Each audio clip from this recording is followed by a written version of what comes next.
18 minutes is an absolutely brutal time limit, so I'm going to dive straight in, right at the point where I get this thing to work. Here we go. I'm going to talk about 5 different things. I'm going to talk about why defeating aging is desirable. I'm going to talk about why we have to get our shit together and actually talk about this a bit more than we do.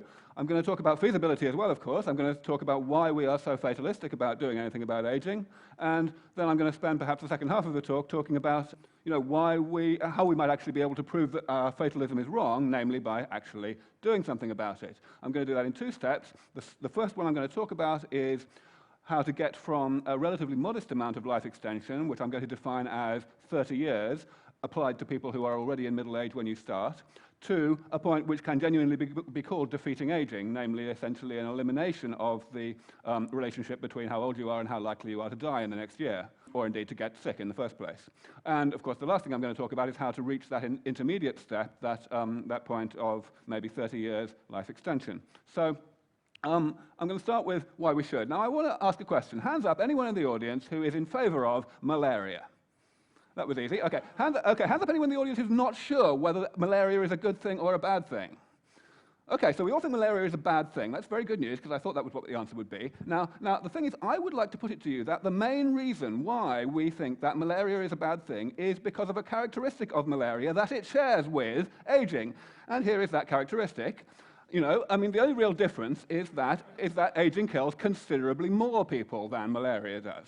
Now, I like in an audience in Britain especially to talk about the comparison with fox hunting, which is something that was banned after a long struggle by the government not very many months ago. I know I'm with a sympathetic audience here, but as we know, a lot of people are not entirely persuaded by this logic. And this is actually a rather good comparison, it seems to me. A lot of people said, well, the city boys have no business telling us rural types what to do with our time. It's a traditional part of the way of life, and we should be allowed to carry on doing it. It's ecologically sound. It stops the population explosion of foxes. But ultimately, the government prevailed in the end because the majority of the British public, and certainly the majority of members of Parliament, came to the conclusion that it was really something that should not be tolerated in a civilized society. And I think that human aging shares all of these characteristics in spades. What part of this do people not understand? It's not just about life, of course. It's about healthy life. Getting frail and miserable and dependent is no fun. Whether or not dying may be fun. So really, this is how I like to describe it. It's a global trance. These are the sorts of unbelievable excuses that people give for aging. And I'm not actually saying that these excuses are completely valueless. There are some good points to be made here, things that we ought to be thinking about, forward planning, so that nothing goes so that we minimize the turbulence when we actually figure out how to fix aging. But these are completely crazy when you actually remember your sense of proportion. These are arguments, these are things that you have it would be legitimate to be concerned about. But the question is, are they so dangerous, these risks of doing something about aging, that they outweigh the downside of doing the opposite, namely leaving aging as it is? Are these so bad that they outweigh condemning 100,000 people a day to an unnecessarily early death? If you haven't got an argument that's that strong, then just don't waste my time, is what I say. Now, there is one argument that some people do think really is that strong, and here it is. People worry about overpopulation. They say, well, if we fix aging, no one's going to die to speak of, or at least the death toll is going to be much lower, only from crossing St. Giles carelessly. And therefore, we're not going to be able to have many kids, and kids are really important to most people. And that's true. A lot of people try to fudge this question and give answers like this. I don't agree with those answers. I think they basically don't work. I think it's true that we will face a dilemma in this respect. We will have to decide whether to have a low birth rate or a high death rate. The high death rate will, of course, arise from simply rejecting these therapies and in favor of carrying on having a lot of kids. And I say that that's fine. The future of humanity is entitled to make that choice. What's not fine is for us to make that choice on behalf of the future. If we vacillate and hesitate and do not actually develop these therapies, then we are condemning a whole cohort of people who would have been young enough and healthy enough to benefit from those therapies, but will not be because we haven't developed them as quickly as we could. We will be denying those people an indefinite lifespan, and I consider that that is immoral. That's my answer to the overpopulation question. Right, so the next thing is, why should we get a little bit more active on this? And the fundamental answer is that the pro-aging trance is not as dumb as it looks. It's actually a sensible way of coping with the inevitability of aging. Aging is ghastly, but it's inevitable, so, we've got to find some way to put it out of our minds, and it's rational to do anything that we might want to do that. Like, for example, making up these ridiculous reasons why aging is actually a good thing after all. But of course, that only works when we have both of these components. And as soon as the inevitability bit becomes a little bit unclear, and we might be in range of doing something about aging, this becomes part of the problem. This pro-aging trance is what stops us from agitating about these things. And that's why we have to really talk about this a lot, evangelize, I will go so far as to say, quite a lot, in order to get people's attention and make people realize that they are in a trance in this regard. So that's all I'm going to say about that. I'm now going to talk about feasibility. And the fundamental reason, I think, why we feel that aging is inevitable is summed up in a definition of aging that I'm giving here. A very simple definition. Aging is a side effect of being alive in the first place, which is to say, metabolism. I mean, this is not a completely tautological statement. It's a reasonable statement. Aging is basically a process that happens to inanimate objects like cars, and it also happens to us, despite the fact that we have a lot of clever self-repair mechanisms, because those self-repair mechanisms are not perfect. So basically metabolism, which is defined as basically everything that keeps us alive from one day to the next, has side effects. Those side effects accumulate and eventually cause pathology. That's a fine definition. So we can put it this way. We can say that we have this chain of events, and there are really two games in town, according to most people, with regard to postponing aging. They're what I'm calling here the gerontology approach and the geriatrics approach. The geriatrician will intervene late in the day when pathology is becoming evident, and the geriatrician will try and hold back the sands of time and stop the accumulation of side effects from causing the pathology quite so soon. Of course, it's a very short-termist strategy. It's a losing battle because the things that are causing the pathology are becoming more abundant as time goes on. The gerontology approach looks much more promising on the surface because it's, prevention is better than cure. But unfortunately, the thing is that we don't understand metabolism very well. In fact, we have a pitifully poor understanding of how organisms work. Even cells we're not really too good on yet. We discovered things like, for example, RNA interference only a few years ago, and this is a really fundamental component of how cells work. Basically, gerontology is a fine approach in the end, but it is not an approach whose time has come when we're talking about intervention. So then, what do we do about that? I mean, that's a fine logic. That sounds pretty convincing, pretty ironclad, doesn't it? But it isn't. Before I tell you why it isn't, I'm going to go a little bit into what I'm calling step 2. Just suppose, as I said, that we do acquire, let's say we do it today, for sake of argument, the ability to confer 30 extra years of healthy life on people who are already in middle age, let's say 55. I'm going to call that robust human rejuvenation. Okay? What would that actually mean for how long people of various ages today, or equivalently of various ages at the time that these therapies arrive, would actually live?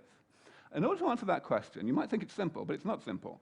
We can't just say, well, if they're young enough to benefit from these therapies, then they'll live 30 years longer. That's the wrong answer. And the reason it's the wrong answer is because of progress. There are two sorts of technological progress, really, for this purpose. There are fundamental major breakthroughs, and there are incremental refinements of those breakthroughs. Now, they differ a great deal in terms of the predictability of time frames.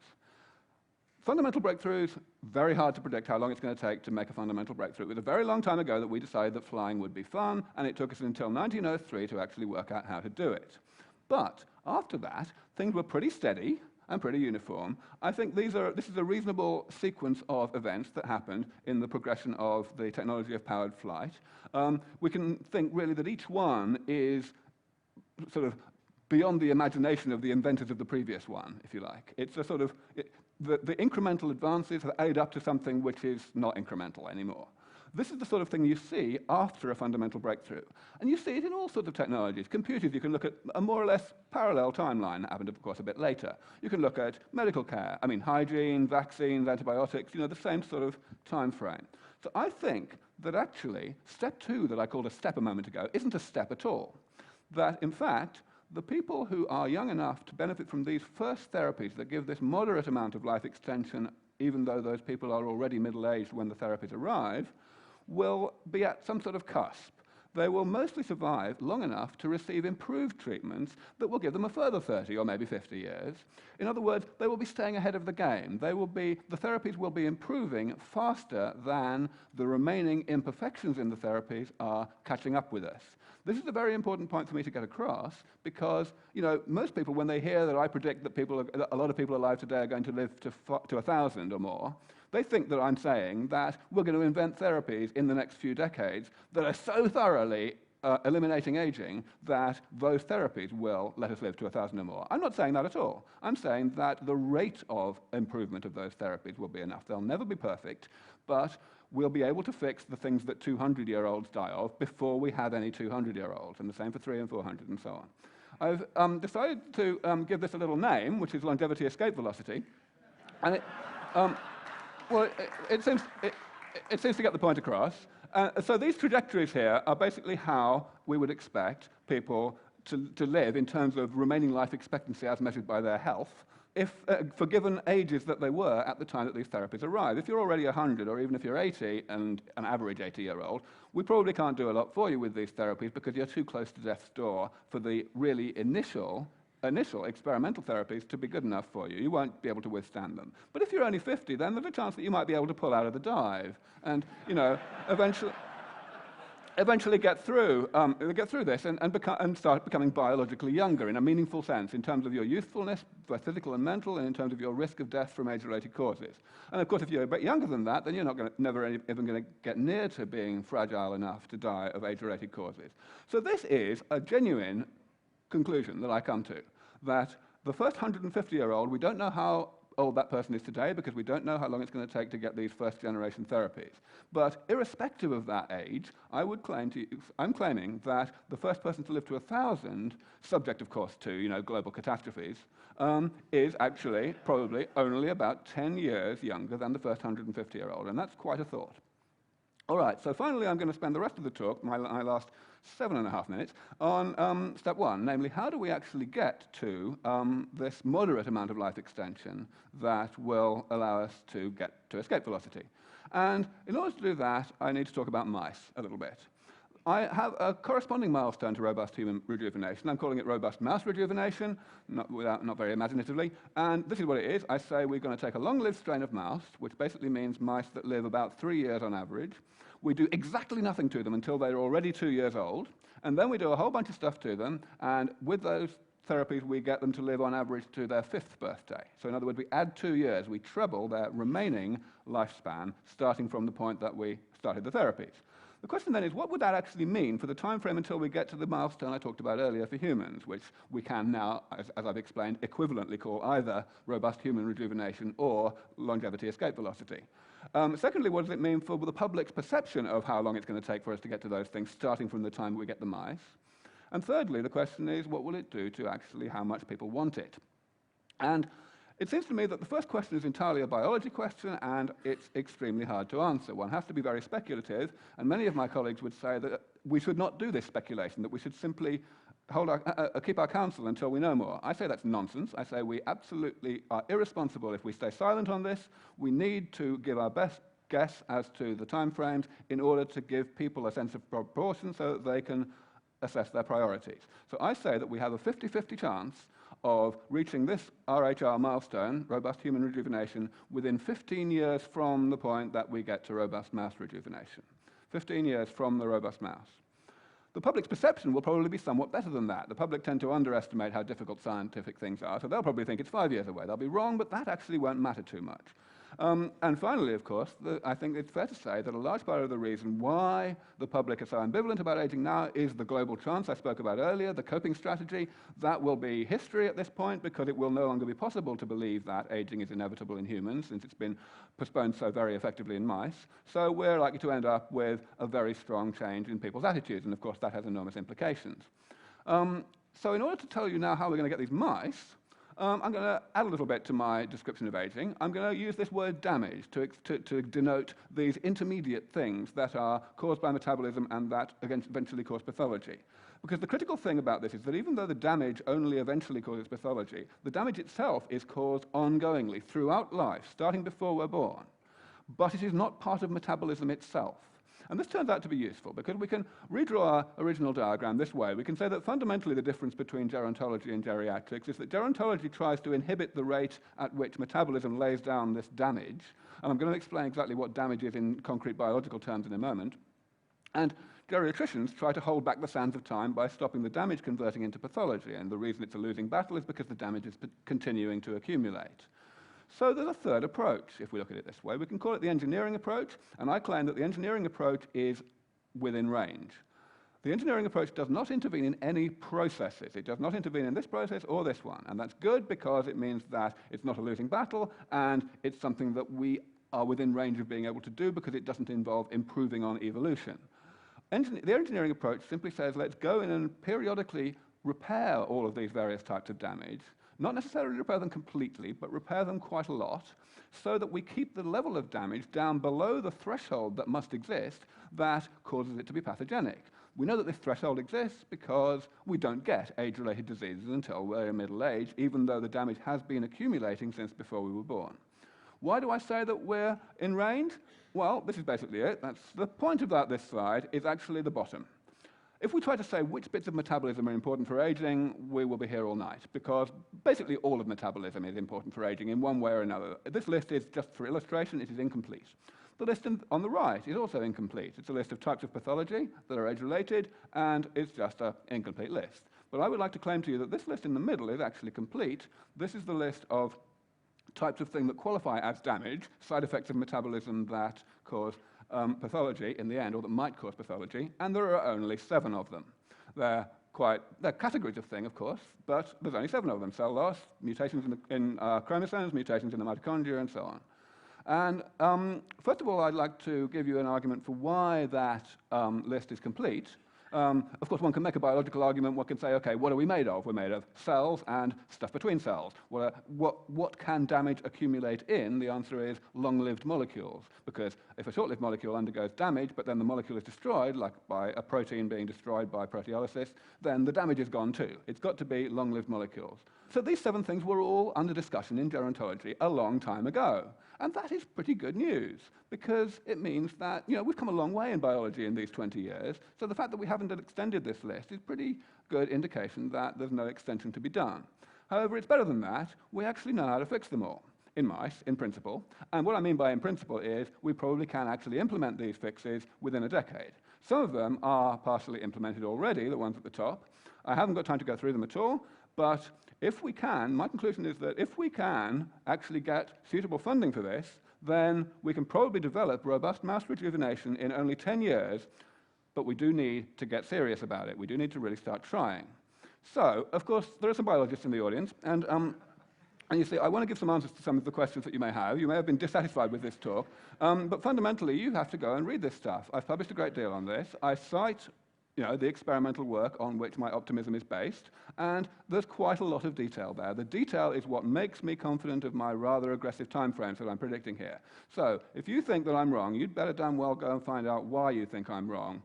And of course, the main thing is that you shouldn't trust people who call themselves gerontologists, because as with any radical departure from previous thinking within a particular field, you expect people in the mainstream to be a bit resistant and not really to take it seriously. So, you've got to actually do your homework in order to understand whether this is true. I will just answer with a few things. One thing is, you'll be hearing from a guy in the next session who said some time ago that he could sequence the human genome in half no time. And everyone said, well, it's obviously impossible. And you know what happened. So, this does happen. We have various strategies. There's the Methuselah Mouse Prize, which is basically an incentive to innovate and to do to do what you think is going to work, and you get money for it if you win.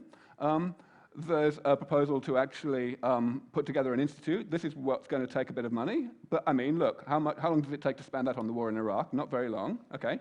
It's got to be philanthropic because profits distract biotech, but it's basically got a 90% chance, I think, of succeeding in this.